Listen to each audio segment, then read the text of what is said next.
Welcome back to the Daily Mastermind. George Wright III with your daily dose of inspiration, motivation, and education. Let's get you going this morning with the Daily Mastermind quote of the day. It's from Warren Buffett, and the quote is, "In the world of business, the people who are most successful are those who are doing what they love." This is a billionaire saying, in the world of business, the people who are the most successful are the ones doing what they love.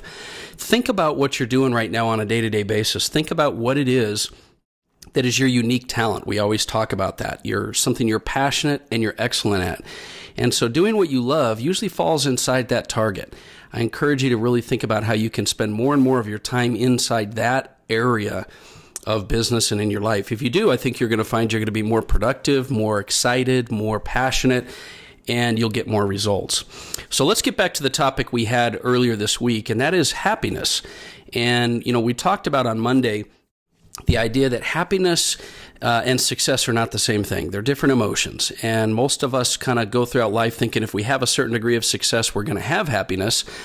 But at the end of the day, we kind of find that that doesn't necessarily bring it. And that's because these things are mutually exclusive. Happiness and success are not the same thing.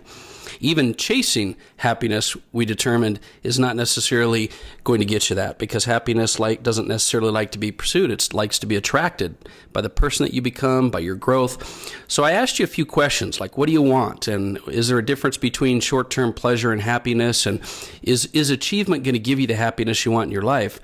And ultimately, we ended up with this idea of, where does happiness come from? And we talked about the fact that happiness comes from designing a plan and executing on that plan. But then I mentioned to you before we left that there's a formula that one of my mentors, Robert Stuber, gave me a while back, and it's the Get Happy formula. And Get, G-E-T, is an acronym for three core elements that I believe, and he has kind of talked about, will help you to create the ultimate level of happiness. And this is the equation. So if you're not driving, just maybe want to write this down. Happiness equals genetics plus environment plus thinking. That's GET, genetics, environment, and thinking. And I think these three components are ones that if you break them down for a little bit, it'll make a lot of sense to you, and it'll help you to understand that, look, I understand that genetics is something that we all automatically get when we come into this world. We get a certain degree of genetics, and I do believe that there's a certain happiness level that you sort of get genetically, but make no mistake, I've learned this in my life, science has proven this, that you can influence all three of those states: genetics, environment, and thinking. You may think that you can't control your genetics, but you absolutely can, in certain degrees, influence it. You may not have a whole lot of control over your environment, but rest assured you can influence your environment. And then that factor of thinking is one that, no question about it, you can control and direct your thinking, especially influence that on a day-to-day basis. So when you work on all three of these things, when you work on all three of those things, your genetics, your environment, and your thinking, and you work towards influencing them on a day-to-day basis, this is going to increase your happiness level.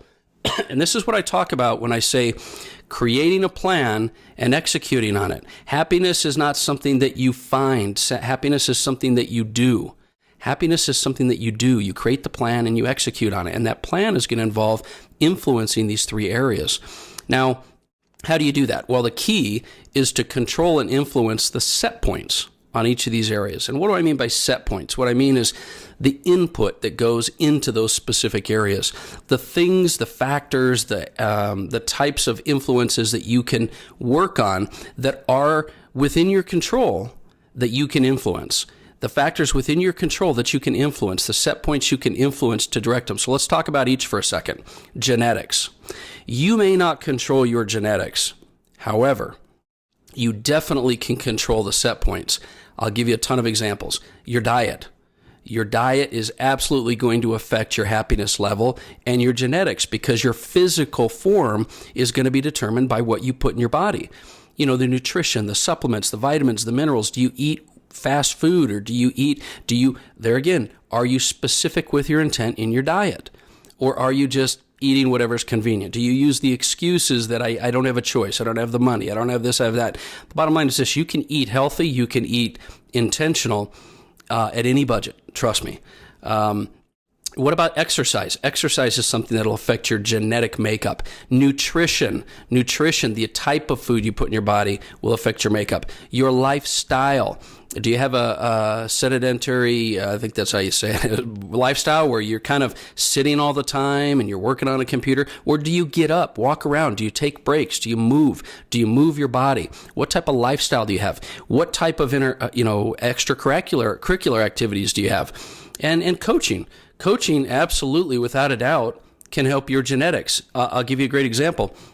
Your genetics will influence the way that you, think and act and react and all kinds of things. But with coaching, you can hone in on your unique talents. With coaching, you can focus on cognitive behaviors that you can recognize and change. So coaching can also help you in the gym. It can help you in your communication, everything that you do that you may feel is a result of your genetics. The key here is this. Listen to me closely. You can't live your life reacting to the hand you felt you've been dealt. You've got to proactively make decisions to influence the areas that you can. Okay? That's the difference. Victim mentality says, I can't control it. I don't have a choice. It's just happening to me. A proactive, abundant mentality says, I'm going to work towards making a difference. I'm going to influence the things I can. So genetics was the first area. The second area is environment. Now listen, I get it. Some of us are in a bad environment. Some of us don't have positive influence. Some of us don't have things that can help us. Some of us are in countries where we don't have the same rights and privileges that you might have in other countries. Maybe your work environment is no good. But listen to me very carefully here. You absolutely can influence things. You can influence the people that you're around, for the most part. You can, in other words, you don't have to hang around with those negative people. You don't have to hang around with people that even though you think you're not participating, you're listening to the negativity all day long. You can choose to not be around that. You can also choose to surround yourself mentally and visually with positive people. That's why there's this crazy thing called the internet. Right? I have people that will message me all the time. I had an individual, shout out to Ivan as well as, a couple of others that listen to the show, that just stumbled across the podcast when they were doing some Google searches or on Spotify or Google Play. Listen, you can inundate yourself with positivity, with the right learning, with the right growth through audio, through video, through podcasts, through books, through learning, through mentors. There's all kinds of ways you can increase and influence the people in your life and your work and your job. Listen, I don't care where you are. There are opportunities. To earn a living.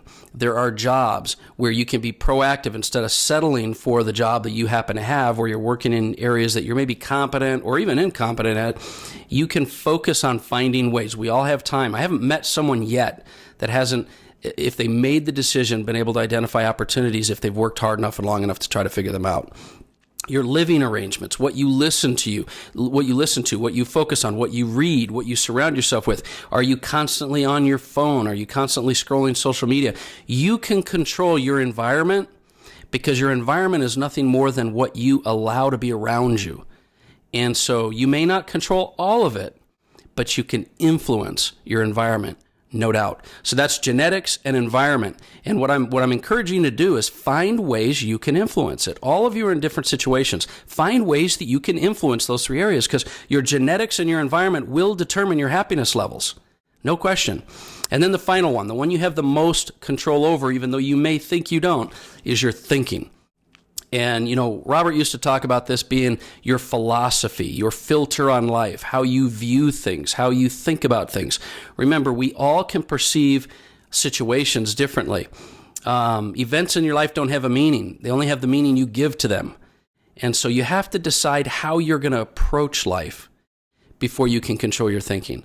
Do you want an abundant mindset? Do you want to look for the solutions? Do you want to find the best in any situation? Are you grateful? Are you service focused? Your thinking and your approach to life is going to absolutely affect your happiness level. So how do you influence it? Well, daily rituals. What do you do every day? If you're thinking and focused on positive things, you're going to be positive. If you're thinking and focused on the past or on problems or on situations, you're going to be negative. Your happiness level is going to go down. So you have to create daily rituals that help you to do that. Meditations, affirmations, reading, exercise, whatever those daily rituals are that will affect your thinking. Your discipline is also a real important key to your thinking. Discipline actually applies to all three: genetics, environment, and thinking, because your discipline level will influence all of those. But also with your thinking, I'd like you to think real carefully about what you're reading. Are you reading? Maybe journaling, focused on gratitude. Do you have a practice of gratitude? Not just an attitude of gratitude, but a practice of gratitude. Do you take time to identify and acknowledge the things you're grateful for? Do you have a service attitude? And what's your perspective? Like I said before, do you take your philosophy of life in an abundant way or in a scarcity way? Things don't usually go my way. I've got a hand that was dealt to me. I always have bad situations, or I got to deal with problems, and you don't understand, George. These problems are things that I can control. Yeah, you may not control your problems, but you can control how you deal with them. It's your perspective, and that's your thinking. So just to review, what is going to create and ultimately build your happiness level? It's genetics, environment, and thinking. Genetics, environment, and thinking. And you absolutely can influence those by controlling and influencing the set points that lead to those three areas. And if you focus on that, I know you're going to make some changes. Now remember, happiness is not having what you want. Happiness is wanting what you have. And remember, like I said before, happiness is not something you get, it's something you do. So just as a review, you may not control what you think you want, but what you think you want may not make you happy anyway. You may not control what you think you want, but what you think you want may not make you happy anyway. So clarify what it is that's going to help you to be happy. And I think you're going to find it's emotions, it's values, it's that state of being, it's the quality of life that you can create. And I'm telling you right now, when you recognize and identify that you can influence, you're empowered. All of a sudden, you now take responsibility for your life, and you're empowered to make a difference in your life. I think you're going to find your happiness levels are going to go through the roof. And ironically enough, as your happiness levels increase, so does your success, so does your productivity, so does your attraction for the right people, and things just start to snowball and compound in your way and for you, and things happen for you, not to you.